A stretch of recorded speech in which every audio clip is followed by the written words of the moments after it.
Jai Hind friends, welcome to my YouTube channel Mr. Solution First. I am Deepak and today we discuss about the next topic of the multiple integral.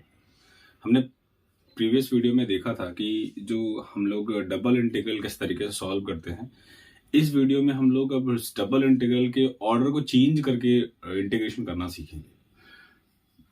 तो हमारा topic है change of order of integration. So change of order of integration क्या होता है उसको हम लोग देखेंगे। In a double integral, the limits of integration are constant and the order of integration immaterial provided the limit of the integration are changed accordingly. कहने का मतलब है कि अगर कोई भी डबल इंटीग्रल है उसका order change of order of integration अगर करना है और उसके ऑर्डर में जो वैल्यूज दी हुई हैं वो लिमिट्स दी हुई हैं, वो लिमिट्स क्या है, कांस्टेंट है। तो उस केस में क्या होगा, इसके ऑर्डर को आप किसी भी तरीके से चेंज कर सकते हो। चाहे फर्स्ट को इंटीग्रेट कर लो, चाहे सेकंड को इंटीग्रेट कर लो, आप लिमिट को चेंज कर सकते हो किसी भी, मतलब चाहे एक्स एक्सिस के थ्रू चेंज कर लो, चाहे वाई एक्सिस के थ्रू चेंज कर लो। जैसे अगर मैं कहूं कि integration of C to D, integration of A to B, F X Y D x D Y दिया हुआ है। अब इसके ऑर्डर को चेंज करना है। ऑर्डर चेंज करने का मतलब ये लिमिट चेंज होते हैं हमारे पास। सो लिमिट चेंज करने के लिए अगर मैं कहूँ तो ये हो जाएगा हमारे पास a टू b और integration of c to d F X Y, यहाँ dx dy था तो ये हो जाएगा dy dx। इसका मैं फिगर ड्रॉ करके दिखाता हूँ आपको। मे बी आपके पास एक ये एक्सिस है और x इज इक्वल टू, ये अगर मैं मान लूँ कि x की वैल्यू है x is equal to a and x is equal to b। So x is equal to a ये है हमारे पास and x is equal to b हमारे पास ये है। ऐसे ही अगर हम लोग y is equal to C की बात करें तो y is equal to C ये है and y is equal to C D ये है। इनसे अगर हम लोग स्ट्रेट लाइन खींचे सो ये जो रीजन मिल रहा है हमारे पास, ये जो रीजन आ रहा है, यही रीजन हमारे पास क्या करना है, इंटीग्रेट करना है। यही रीजन हमारे पास वैल्यूज है। सो इस रीजन को अगर सॉल्व करना है तो हम लोग क्या करेंगे, अगर आप अभी x के लिए ले रहे थे तो स्ट्रिप हमारे पास x एक्सिस के पैरेलल मिली होगी। अब ये जो स्ट्रिप हमारे पास आ रही है, इस स्ट्रिप को चेंज करना है। ऑर्डर चेंज करने का मतलब स्ट्रिप की वैल्यू को चेंज करना है, एक्सिस चेंज करना है इसका। तो अगर कांस्टेंट वैल्यूज है तो इसके स्ट्रिप को आप इजीली किसी भी एक्सिस के लिए चेंज कर सकते हो। इसमें कोई भी कुछ भी अलग से रूल लगाने की जरूरत नहीं है, बस आप सिंपली इसको चेंज कर दो, आप इंटीग्रेशन चेंज हो जाएगा। सो ये रीजन नहीं बदलने वाला। किसी भी ऑर्डर ऑफ इंटीग्रेशन को चेंज करने के लिए रीजन चेंज नहीं होता, सिर्फ हमारे पास स्ट्रिप की वैल्यू चेंज होती है और उसी के थ्रू इंटीग्रेशन चेंज हो जाता है। अब ये हमारे पास ये रीजन था और इसी रीजन में हमने ये स्ट्रिप को इस तरीके से ले लिया। सो ये हमारे पास था x is equal Y is equal to C, Y is equal to D, ये x is equal to A and x is equal to b। अब इसके थ्रू इसका क्या करेंगे, इंटीग्रेशन हम लोग क्या करेंगे, सॉल्व करेंगे। ठीक है। So hope you understand student कि किस तरीके से हम लोग कांस्टेंट वैल्यू का इंटीग्रेशन चेंज करते हैं लिमिट के वैल्यू को। ठीक है, नेक्स्ट आते हैं। But if the limit of the integration are variable, लेकिन अगर लिमिट ऑफ इंटीग्रेशन क्या हो, वेरिएबल हो, a change in the order of integration necessitates change in the limits of the integration। अगर ऑर्डर चेंज हो रहे हैं तो अच्छा, एक चीज में और थी कि आप किसी के रिस्पेक्ट में भी इंटीग्रेशन पहले कर सकते हो, चाहे एक्स के चाहे वाई के, अगर कांस्टेंट है तो। और अगर वही वेरिएबल्स हैं तो उस केस में इसकी लिमिट की वैल्यू को चेंज करना पड़ेगा, उस जो भी लिमिट दी हुई है पुरानी वाली, उस लिमिट के थ्रू। अगर आप चेंज करोगे तो आपको क्या मिलेगी, जो वैल्यू मिलेगी वो उसके ऑर्डर का चेंज ऑफ इंटीग्रेशन दिखाएगी। लेकिन उसके लिए आपको क्या करना पड़ेगा, एक रफ स्केच खींचना पड़ेगा of the region of the integration help in fixing the new limits of the integration. जैसे मैंने ये एक रफ स्केच खींचा था, इसी तरीके से आपको एक रफ स्केच खींचना पड़ेगा किसी भी इंटीग्रेशन को सॉल्व करने के लिए। अगर आप एक रफ स्केच खींच लेते हो तो आपको लिमिट बहुत ही इजीली फिक्स्ड करने में आसानी हो जाती है आपकी, कि किसके किसके थ्रू लिमिट क्या हो रही है, चेंज हो रही है। ठीक है। सो देखते हैं हम लोग। इस प्रॉब्लम है हमारे पास, change the order of integration in 0 to a y to a x dx dy upon x square plus y square and hence evaluate the value। मतलब आप पहले इसके ऑर्डर को क्या करना है, आपको चेंज करना है एंड देन आपको क्या करना है, इसकी वैल्यू को इवेलुएट करना है। ठीक है। सो हम लोग देखते हैं कि किस तरीके से पहले इसके फिगर को बनाएंगे हम लोग और उस रफ स्केच खींचेंगे जो, और उस रफ स्केच से हम लोग क्या करेंगे, इसके ऑर्डर को पहले चेंज करेंगे एंड देन हम लोग फिर क्या करेंगे, वैल्यू को सॉल्व करना स्टार्ट करेंगे। ठीक है। सो अगर मान लो कि हम लोग एक रफ स्केच लेते हैं, जो पॉइंट्स इसमें गिवन है, मैं यहाँ पहले सॉल्यूशन स्टार्ट कर देता हूँ। x is equal to Y, x is equal to a जो भी x की वैल्यू y की वैल्यू दी होगी वो हमेशा x की वैल्यू होती है, ये ध्यान रखिएगा। जो भी y के टर्म में होगी वैल्यू वो हमेशा x की होती है, और अगर यहाँ पे x के टर्म में वैल्यू दी होती है तो वो हमेशा y की वैल्यू होती है। और ये अगर ये x का है तो ये y का होगा हमारे पास, तो y इज इक्वल टू क्या है 0 and y is equal to क्या हमारे पास a आर गिवन, ये गिवन है हमारे पास, ठीक है। ये लिमिट्स हमें मिल रहा है, ये जो पुरानी लिमिट है उससे। अब इस लिमिट को हमें चेंज करना है, तो चेंज करने के लिए क्या करना पड़ेगा, फिगर ड्रॉ कर लो पहले। ये एक्स एक्सिस आ गया हमारे पास और ये हमारे पास वाई एक्सिस। अगर हम लोग देखें तो y is X is equal to Y, straight line हमारे पास जाएगी ये 45 डिग्री से, x is equal to Y. दूसरा हमारे पास x is equal to A, so मैंने ये x is equal to A distance मान लिया, x is equal to A. यहां से हम लोग जो पॉइंट ले जा रहे हैं, लाइन ले जा रहे हैं, वो इसको यहाँ पे इंटरसेक्ट कर रहा है। सो अगर बात करें y is equal to 0, so y is equal to 0 हमारे पास ये बन गया, and y is equal to a, so y is equal to a जो स्ट्रिप लाइन है वो इसी पॉइंट पे इंटरसेक्ट करेगी, क्योंकि y की जगह पे a रखोगे तो x की जो वैल्यू भी क्या मिलेगी a, तो जो पॉइंट ऑफ इंटरसेक्शन आएगा वो क्या मिलेगा आपके पास a और a मिलेगा, ठीक है। सो ये वैल्यूज बन गई, मतलब ये जो रीजन आ रहा है, ये रीजन पॉइंट यहाँ पे है आपके पास y की, ये जो रीजन आ रहा है वो हमारे पास क्या डिफाइन कर रहा है, एक बाउंडेड रीजन डिफाइन कर रहा है, जिसको हमें क्या करना था, चेंज करना था। सो हम लोग क्या करते हैं, पहले स्ट्रिप वैल्यू जिसकी वेरिएबल के फॉर्म की दी हुई है हमेशा स्ट्रिप उसकी पैरेलल होता है, तो स्ट्रिप किसके पैरेलल है हमारे पास, एक्स एक्सिस के। सो स्ट्रिप हमारे पास एक्स एक्सिस के पैरेलल थी, तभी तो ये x is equal to Y से x इज इक्वल टू कहां तक आ रहा था, a तक, देखो मिल रहा है हमारे पास। अब इसी स्ट्रिप को अगर हम लोग स्लाइड कर देते यहाँ तक तो एरिया मिल जाता, लेकिन ये कह रहे हैं इसके ऑर्डर को पहले चेंज करिए, तो हम लोग चेंज करते हैं। चेंज करने के लिए अब ध्यान से क्लियरली समझिएगा, चेंज करने के लिए क्या करते हैं हम लोग, रीजन कभी भी चेंज नहीं होता। जब भी आप ऑर्डर चेंज करते हो तो रीजन कभी भी बदलेगा नहीं, रीजन सेम रहता है। ये आ गया, ये बन गया हमारे पास, ये हमारे पास y इज इक्वल टू ए ही है, y इज इक्वल टू 0 ही है, और बस यहां से आपको थोड़ा सा चेंज करना है कि अब ये जो रीजन था, अब इसको हमने सॉरी स्ट्रिप थी एक्स एक्सिस के पैरेलल थी, अब इसको हम लोग वाई एक्सिस के पैरेलल चेंज करेंगे, तो वाई एक्सिस के पैरेलल चेंज करते हैं इसको हम लोग, ये बन गया हमारे पास। अगर ये वाई एक्सिस के पैरेलल हो गया तो y is equal to 0 to, यहाँ पर जो लाइन जा रही है उस लाइन को y के फॉर्म में लिखो, x is equal to Y था, इसको y के फॉर्म में लिखेंगे तो y इज इक्वल टू क्या हो जाएगा x, और यहां से स्टार्ट हो रहा है, मतलब यहां से x क्या स्टार्ट हो रहा है 0, यहां से x एक्सिस पे y एक्सिस के लिए x क्या होता है 0 होता है, तो 0 से स्टार्ट हो रहा है और कहां तक आ रहा है, ये क्या था x is equal to a तक। तो ये स्ट्रिप अब यहां से स्लाइड होना स्टार्ट होगी और कहां तक स्लाइड की जाएगी, x is equal to a तक। तो जो लिमिट बना इस स्ट्रिप का, इस स्ट्रिप के लिए जो लिमिट बना वो देखो आप, लिमिट्स क्या आ जाएंगे हमारे पास, limits x is y is equal to 0 to what x, and x is equal to 0 a।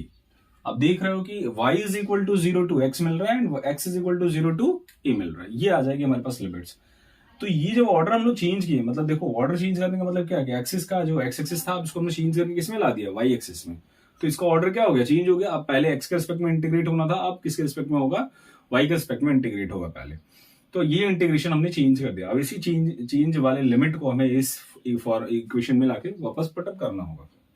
तो रखते हैं हम लोग इंटीग्रेशन ऑफ क्या है 0 टू a, पहले मैं उसी को रखता हूं y a x dx dy upon क्या हो जाएगा x square plus Y square.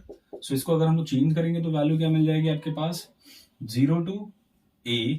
अब ये आ किसकी वैल्यू है, ये y की थी, अब इसमें किसकी वैल्यू लिख रहे हैं, x की, तो 0 टू a, और क्या हो जाएगा आपके पास integration of 0 to x dx dy हो जाएगा हमारे पास, और अपॉन क्या मिल जाएगा x square plus Y square, ये आ जाएगी वैल्यू।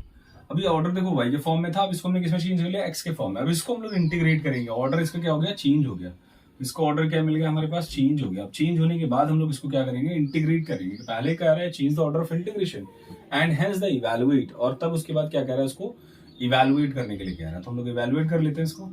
ये किसका इंटीग्रेशन लिखा है, x तो कांस्टेंट हो गया, dx भी कांस्टेंट हो गया, तो y के रिस्पेक्ट में इंटीग्रेशन होगा, तो 1/1 प्लस एक्स स्क्वायर का इंटीग्रेशन क्या होता है 0 टू a, ये बनेगा x कांस्टेंट, इंटीग्रेशन करेंगे तो ये मिल जाएगा आपको 1/x, क्योंकि ये कांस्टेंट है, और tan इनवर्स क्या हो जाएगा y by X into 0 to x limit हो जाएगी और dx हो जाएगी। मैं आपको फॉर्मूला लिख के बता देता हूँ, ये फॉर्मूला था 1/इंटीग्रेशन of 1/x square plus Y square dy के लिए, तो ये बना हमारे पास 1/x tan inverse y by x, ये वैल्यू हमारे पास आ गई। ठीक है, अब इसको वैल्यू को पुटअप कर देते हैं तो ये मिल जाएगा integration of 0 to A X, X से कैंसिल हो जाएगा क्योंकि लिमिट इस पर इफेक्ट नहीं देगा, जब भी देगा तो वाई पर देगा, तो एक्स एक्स से कैंसिल होगा, tan इनवर्स वाई, इसकी वैल्यू तो 1 हो जाएगी, मतलब पाई बाई 4 हो जाएगा, 0 माइनस के साथ और इनटू dx। इसको इंटीग्रेट करेंगे तो पाई बाई 4 और ये सारे कांस्टेंट इंटीग्रेट करेंगे 0 टू a के लिए और dy की x के लिए, तो x आ जाएगा, x की वैल्यू रखेंगे तो क्या हो जाएगा a, मतलब पाई बाई 4 इंटू a, इसका क्या हो जाएगा, आंसर मिल जाएगा आपको। ठीक है, सो ये हमारे पास आंसर आ गया इसका change of order of integration के थ्रू। अगर आपको कहीं भी कुछ भी डाउट है तो आप उसको एक बार वापस रिपीट चेक करिएगा। मैंने फॉर्मूलाज लिख दिया है, इसकी इंटीग्रेशन लिख दी है, उसकी लिमिट को वैल्यू को पुट किया और उसके बाद आंसर मिल गया। आप इसका इंटीग्रेशन करोगे जब तो ये मिलेगा x और लिमिट हो जाएगी 0 टू a, और जब उसको पुटअप करोगे तो आपको वैल्यू मिल जाएगी। ठीक है, so hope you understand student. मिलते हैं, देखते हैं नेक्स्ट क्वेश्चन इसी पे और उसके बाद उसको सॉल्व करते हैं। सो देखते हैं हम लोग नेक्स्ट क्वेश्चन। नेक्स्ट क्वेश्चन हमारे पास बहुत ही इंपॉर्टेंट क्वेश्चन है। ये क्वेश्चन कई बार आया हुआ है एग्जाम में, 14 में आया हुआ है, AKTU के 15 में आया हुआ है, 16 में आया हुआ है, लगातार ये क्वेश्चन कई बार पूछा हुआ है। सो इस क्वेश्चन को देखते हैं हम लोग। क्वेश्चन दिया हुआ है हमारे पास, change the order of integration in I 0 to 1 integration of x square to minus x x Y d y D x. ठीक है, पहले इसको ऑर्डर को चेंज करना है and hence evaluate the same, और उसी ऑर्डर का चेंज जो कर रहे हो आप उसी का क्या करना है, इवैल्यूएशन भी करना है और सॉल्व करके उसको देखना भी है। तो इसको सॉल्व करने के लिए सबसे पहले हम लोग इसकी रफ स्केच खींचेंगे और उस रफ स्केच से ऑर्डर को पहले चेंज करेंगे, उसके बाद हम लोग इसका सॉल्यूशन फाइंड करेंगे। तो देखते हैं हम लोग रफ स्केच पहले इसका। अगर हम लोग पहले इसके लिमिट की बात करें तो लिमिट क्या दिया हुआ है, y is equal to x square है, y is equal to 2 minus X है। इसको अगर मैं लिखूं तो लिख सकता हूं x plus Y is equal to 2। ठीक है, और एक दिया है x इज इक्वल टू 0 और x इज इक्वल टू, ये पॉइंट्स हमारे पास गिवन है। ठीक है, ये लिमिट्स हमारे पास गिवन है। तो इसके थ्रू हम लोग एक पहले रफ स्केच खींचते हैं। तो रफ स्केच खींचते हैं हम लोग, ये हमारे पास x एक्सिस हो गया, ये y एक्सिस हो गया। y is equal to x square अगर हम लोग रीजन ड्रॉ करें तो कुछ इस तरीके से बनेगा, y is equal to x square बन गया हमारे पास। ठीक है, और x plus Y is equal to 2। So 2 अगर आप देखो तो x इज इक्वल टू 0, तो ये मान लेता हूं मैं, ये 2 0 है हमारे पास और ये हमारे पास 0 और 2 पॉइंट। जब आप यहाँ x की वैल्यू 0 पुट करोगे तो ये 2 मिलेगा, y की वैल्यू 2 मिलेगी तो 0 2 बन जाएगा रीजन, और जब आप x की वैल्यू 0 पुट कर y की वैल्यू 0 पुट करोगे तो x की वैल्यू 2 0 मिल जाएगी। ठीक है, तो ये पॉइंट्स आ रहा है जो यहाँ से कहाँ से पास होगा, ये लाइन ऐसे पास होगी यहाँ से। सो ये जो लाइन बन रही है वो बन रही है x plus Y is equal to 2 या y is equal to 2 minus X. ठीक है, अगला पॉइंट है x is equal to 0। So x is equal to 0 कहाँ मिलेगा हमारे पास, ये x एक्सिस पे, मतलब ये रीजन जाना है आपका, ये वाला रीजन, इधर वाले रीजन को नहीं लेना आपको। x is equal to 1। So x is equal to 1 की बात करें, so x is equal to 1 यही पॉइंट होगा, क्योंकि जब भी आप वैल्यू को पुट करके देखोगे तो यहाँ पे 1 पुट करो तो y की वैल्यू भी क्या मिलेगी 1, मतलब 1 1 पॉइंट जो होगा वही इंटरसेक्शन पॉइंट होगा। सो ये जो पॉइंट है वो हमारे पास क्या है, x इज इक्वल टू 1। सो हमारे पास जो रीजन बन रहा है वो ये बन रहा है, ये वाला रीजन जो आ रहा है वही रीजन है हमारे पास। मतलब आप देखो तो इसी रीजन को हम लोग कह रहे हैं कि ये ऐसा है, सॉरी ये कर्व है, ऐसा है, ये इसको नाम दे देता हूँ, O है, A है और B है। सो OAB is a bounded reason. ये आपके पास क्या है, OAB is a bounded reason, ये आपके पास एक बाउंडेड रीजन मिल रहा है। सो स्ट्रिप इसमें किसके पैरेलल है, देखो किसकी वैल्यू गिवन है हमारे पास, y की वैल्यू गिवन है, इट मींस जो स्ट्रिप है वो पैरेलल टू y एक्सिस है। सो ये हमारे पास ऐसा दिया हुआ था कि स्ट्रिप ऐसा था। ठीक है, हमने इसके थ्रू क्या किया, वैल्यू को बना लिया, रीजन बना लिया। अब इसके ऑर्डर को हमें क्या करना है, चेंज करना है। तो चेंज करने के लिए हम लोग देखते हैं, अगर इसके ऑर्डर को चेंज करें तो फिगर इसका कैसा बन जाएगा, हमें जो जरूरत है इसी की होगी। सो मैं कहाँ बना दूँ इसको, यहीं बनाता हूँ, चलो देख लेना इसको। ये x हो गया, ये y हो गया हमारे पास। ठीक है, और फिगर सेम होगा, फिगर में कोई भी डिस्टरबेंस नहीं होगा आपको ऑर्डर चेंज करते हुए। अब जैसा फिगर बना है वैसा ही बनाओगे। ये 2 0 रीजन वही लेना है आपको, इसीलिए ये 0 2 हो गया, ये O हो गया, A हो गया और B हो गया आपके पास। ये मिल गया आपको x is equal to 1 point और ये हो गया x इज इक्वल टू 0।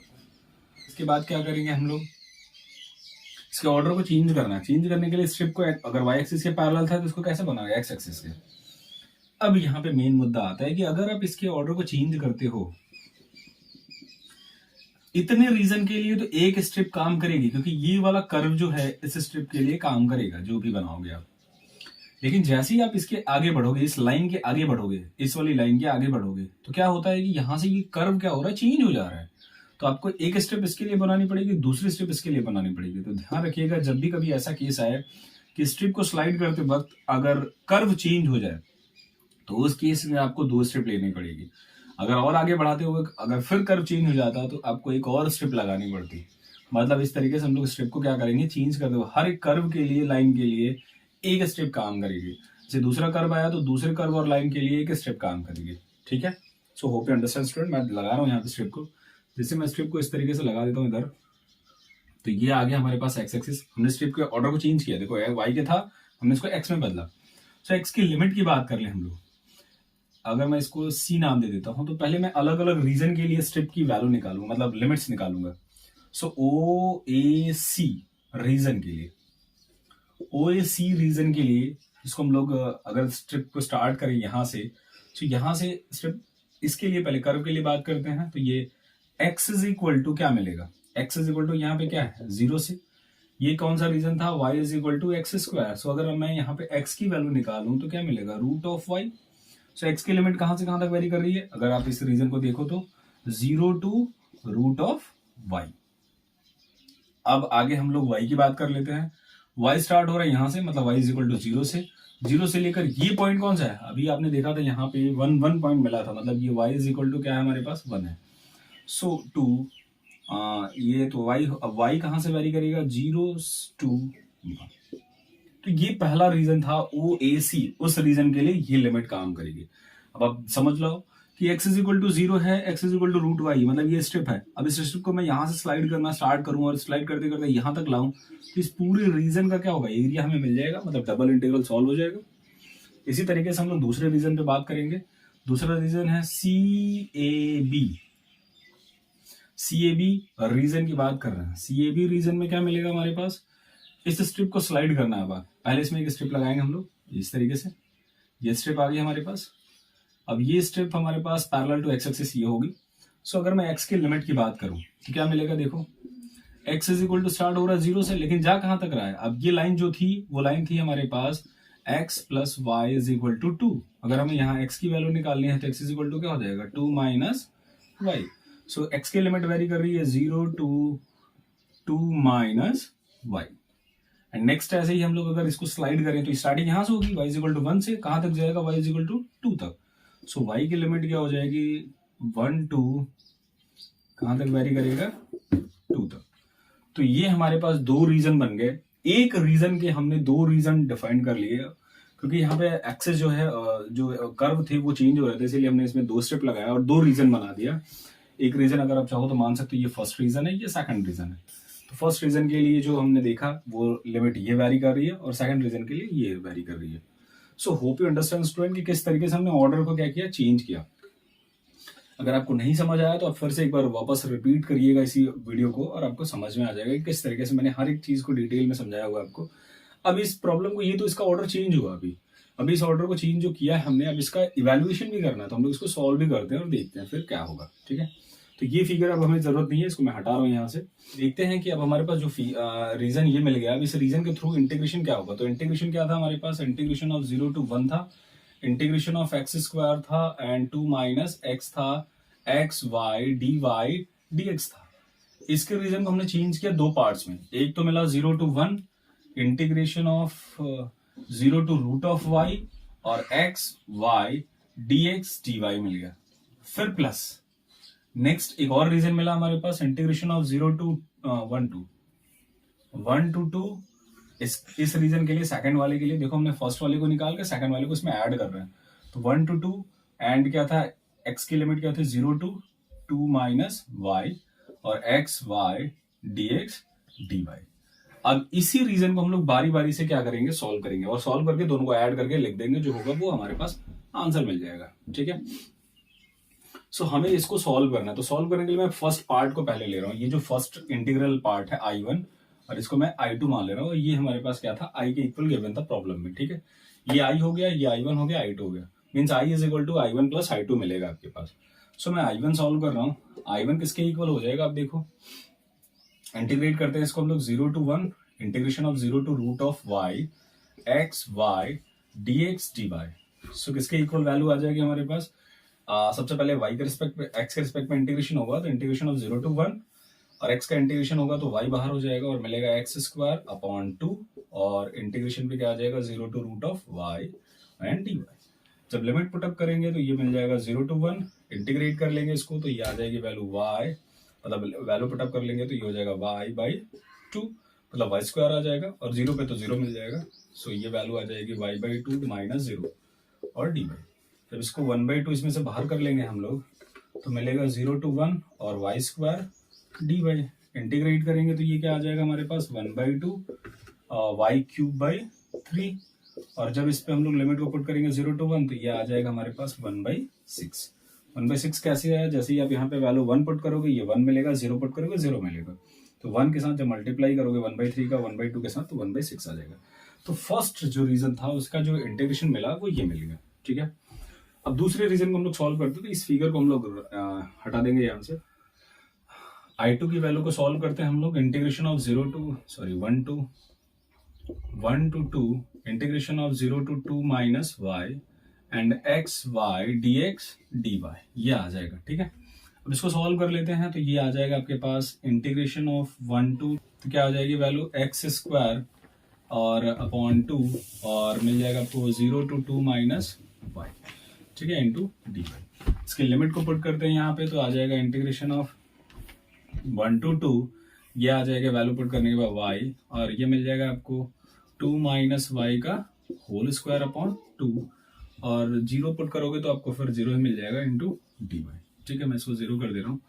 जब हम इसको सिंप्लीफाई करेंगे तो 1/2 बाहर हो जाएगा हमारे पास और जो इंटीग्रेशन मिलेगा वो 1 to 2 और इसको सॉल्व कर लो आप तो y जब मल्टीप्लाई करेंगे तो 4 माइनस प्लस हो जाएगा ये y स्क्वायर एंड माइनस क्या मिलेगा आपको 4xy, ठीक है। ये क्या आ जाएगा आपके पास 4y, ये हो जाएगा 4y, ठीक है, ये वैल्यू आ जाएगी और इंटू डी वाई। अब इसको इंटीग्रेट करना बचा, मल्टीप्लाई कर लेते हैं इसको 1/2, सो इंटीग्रेट करेंगे 1 to 2 पर और इसको मल्टीप्लाई कर लेते हैं तो 4y minus plus y cube minus 4y square d y. अब इसको हम लोग बारी बारी से इंटीग्रेट कर देंगे तो इंटीग्रेट करेंगे तो 1/2 और जैसे हम लोग इसकी वैल्यू को इंटीग्रेट करेंगे तो ये मिलेगा 4y square by 2 minus plus y to the power 4/4, फिर मल्टीप्लाई करेंगे तो माइनस 8 इंटीग्रेट कर रहे हैं तो 4y to the power cube by 2 cube ना और इंटू क्या हो जाएगा 1 to 2। अब यही इंटीग्रेशन आपको क्या करना है, सॉल्व कर लेना है बस। जब आप इस इंटीग्रेशन को सॉल्व करोगे तो इसके लिए पहले 4 के लिए वैल्यू रखनी पड़ेगी, 2 के लिए और इसके लिए, तो मैं ये आ जाएगा 1/2 इससे और ये मिल जाएगा आपको 8 माइनस इसको अगर सॉल्व कर लो तो ये आ जाएगा 32/3 एंड प्लस 4, ये पहला मिल जाएगा आपको अपर लिमिट, फिर माइनस अब लोअर लिमिट की बात करेंगे। सो लोअर लिमिट जो आ जाएगा हमारे पास वो क्या मिल जाएगा, अगर वैल्यू को पुट करो तो 2 माइनस 4/3 प्लस 4, ठीक है। अब इस रीजन को आपको क्या करना है, सॉल्व कर लेना। तो जब आप इस फर्स्ट वाले को पूरा सॉल्व करोगे, सेकंड वाले को सॉल्व करोगे, सो फर्स्ट अब हम लोग इसको हटा, इसमें वो 1/6 था प्लस I2 जो आया है 1/2, इसको सिंप्लीफाई कर लेते हैं हम लोग। सो ये आ जाएगा हमारे पास 8 से 12। अब इसको जब सिंप्लीफाई करोगे तो इसकी टोटल वैल्यू आ जाएगी आपके पास 3/8। अब इसको सिंप्लीफाई कर लीजिएगा, आपको वैल्यू मिल जाएगी, ये आ जाएगा 3/8, ठीक है। तो ये रीजन मिला हमारे पास, ये फर्स्ट वाला पार्ट था, ये सेकंड वाला पूरा पार्ट था, मैंने इसको सिंप्लीफाई नहीं किया हुआ है। अब सिंप्लीफाई कर लेना, आपको आंसर मिल जाएगा, ठीक है। सो ये फर्स्ट और सेकंड वाले पार्ट को मिला के जो बना वो इंटीग्रेशन आया हमारे पास आई। सो इस तरीके से हम लोग क्या करेंगे, किसी भी जो भी इस तरीके का प्रॉब्लम होगा उसको सिंप्लीफाई करेंगे। ये बहुत ही इंपॉर्टेंट प्रॉब्लम था, ये कई बार एग्जाम में हुआ है इसलिए मैंने बता दिया। आप और भी प्रॉब्लम को देखिएगा इस पर। वीडियो अगर अच्छा लगे तो लाइक करें, शेयर करें, सब्सक्राइब करें। सो मिलते हैं हम लोग नेक्स्ट वीडियो में। जय हिंद।